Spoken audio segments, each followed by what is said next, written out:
めるべき政治家がそれを守らないっていうのはどうなのって話なんですよ。企業の寄付をもらうときにどの政治家がもらったかっていうので結果としてキックバックされるんですよ。去年の年末から政治資金に関するニュースばかりで批判の声が多い印象ですが、なぜこれなにも叩かれてるのでしょうか。政治家なのだから1000万程度を着すぐらい許してもいいと思うんですが、一般市民が叩くのは他と違いような気がしています。これ僕もそう思う派なんですよね。石破さんとリハックで対談した時もそうなんですけど、1000万円ぐらい中小企業の親父でも普通に融通できるお金なんですよ。なので日本の与党が1000万円どうこうとかで大騒ぎしてるっていうのは政治家のお金なさすぎ問題っていうので、むしろ長期的にはどうなのと思うのですよ。でこれは僕が思う個人的な感想ね。ただ社会にとってどうあるべきかっていうのはまた別の話で、もともとじゃあ政党交付金というものがなぜできたかっていうと、みんながみんな寄付集めちゃいますっていうのになっちゃうと、じゃあ寄付ができる経団連みたいな金持ちのところがバンバン政治家に寄付して金持ちが政治を決めるようになっちゃうよね。なので金持ってるやつが正しいという社会になってしまうので、それは良くないから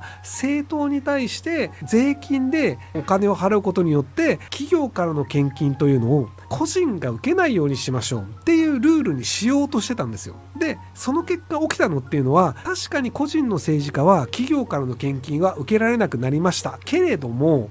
今回の安倍派のパーティーみたいなパーティーという形で企業がそこに寄付をします。でその企業の寄付をもらうときにどの政治家がもらったかっていうので結果としてキックバックされるんですよ。例えばじゃあ自動車メーカーから直接寄付をもらえない政治家がパーティーを経由することによって、その自動車メーカーはパーティーに寄付します。でパーティーに4000万円寄付しました。でその4000万円がこの寄付を持ってきたこの西村って議員だな、じゃあ安倍派のその会計の人がこの4000万円は西村っていう政治家に議員のパーティーとして政党からの寄付という形で4000万円寄付しましたってなると、自動車メーカーの4000万円がパーティーに行って、パーティーが自民党に行って、自民党から政治家個人に行くっていうので、結果として企業が4000万円を個人の政治家に払うということが可能になってしまうんですよ。なのでそれは本来政党交付金という形で企業が個人の政治家に寄付しちゃいけないよねっていうのを迂回する仕組みになっちゃってるんですよね。なのでそれはそもそもそれやらないように法律を作った以上それやっちゃダメでしょ。パチンコの3点方式と一緒で、なのでルールとしていろんな抜け道があって、どこに記入するかっていう問題で記入しなかっただけなんだから、これがなんか逮捕とか実刑とか公民権停止ってなるほどの話じゃないよねっていう、大した額じゃないよねっていうのは僕もそう思うのですが、ただルールとしてこうしようで、そのルールを決めるべき政治家がそれを守らないっていうのはどうなのって話なんですよ。これやっちゃいけないよねっていうのでルールを政治家が決めたわけじゃないですか。でも抜け道がありますって言ったら、いやいやお前らだって法律作る側なんだから、抜け道をお前らが作ったでしょっていう話なので、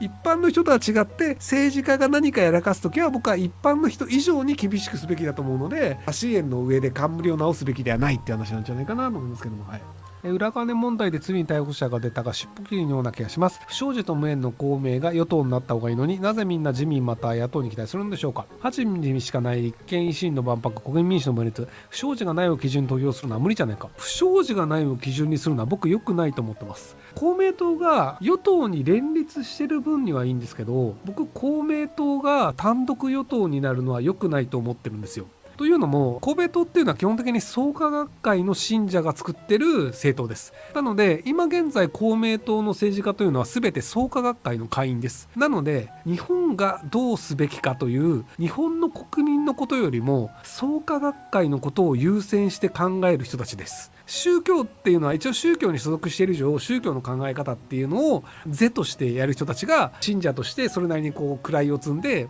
公明党として支持をもらって選挙出てってなってるので、創価学会のルールに逆らうような人っていうのはやっぱり公明党の中でも偉くなれないし出馬できないっていう状況だと思うんですよね。なので結局その日本国民で公明党以外の人たちの幸せというよりも公明党自体の幸せを優先してしまうっていうのが構造上あるので、ただその与党ではない公明党というのは割とその正義とか弱者を助けようとかっていう綺麗事をガチで言ってくれるんですよ。綺麗事をガチで言ってくれるのは僕政治には必要だと思うんですよね。もちろん自民党みたいな裏金必要だよねとか、経済団体からお金もらった方がいいよねとかっていう泥臭い部分っていうのはそれはそれで仕方ないよねってなるんですけど、でも政治家っていうのはやっぱり綺麗事をある程度は言うべきだよねと思ってるので、公明党の役割というのは僕はあるとは思うんですけど、ただそれが与党になって日本を切り回りしますってなると、いやいやいや宗教団体が日本切り盛りしちゃダメでしょって僕は思う方です。そうじゃないと思う人はいると思いますけど、はい。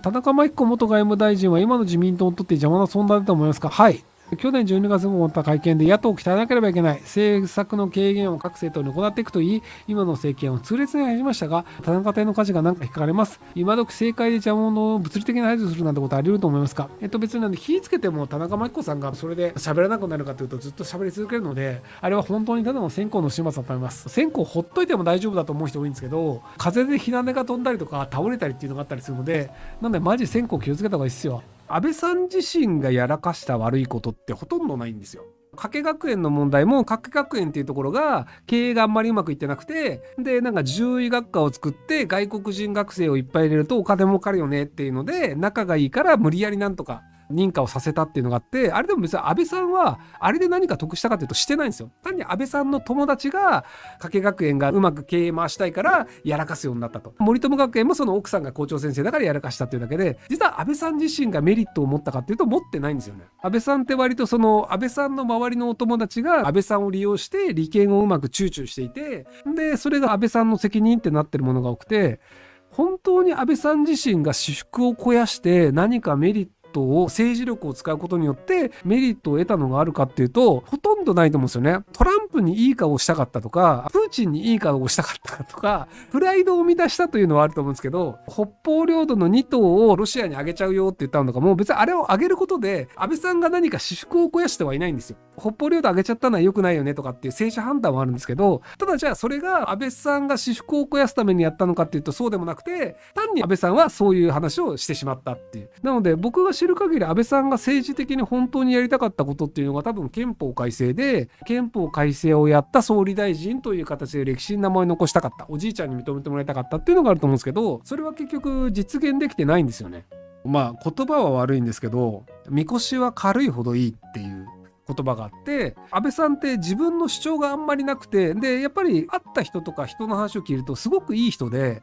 なのでみんなに利用されてたと思うんですよね。安倍さんの名前使って勝手にみんなが好き放題やってて、で安倍さん自身としては人がいいから、ああいいんじゃないの、俺が責任持っとくわみたいなことを言ってずっとそのみんなのためにやってるっていうので、政治家としてはみんなのためにやるっていう意味ではすごくいい人だったと思うんですよ。ただ結果として安倍さんの周りがやったことが全て安倍さんの責任ということで、安倍がみたいなことを言われるようになっちゃって、安倍さんが日本をずっと支えてきた何年間もあって、最後亡くなったにもかかわらず安倍さんが亡くなったことを揶揄するような頭のおかしな国民が出てしまったっていうのも、あれも安倍さんがやったことで揶揄してるんだったら、まあある種の正当性はあるんですけど、安倍さんの周りが私腹を肥やしただけで、安倍さんは別に私腹を肥やしてないのに死んでしまったことを揶揄するっていうのはどうかなと思うんですけど、まあそこはね個人の発言の自由的なやつだからしょうがないかなとは思うんですけど。ご視聴ありがとうございます。今回の動画はこちらからの気に入りになります。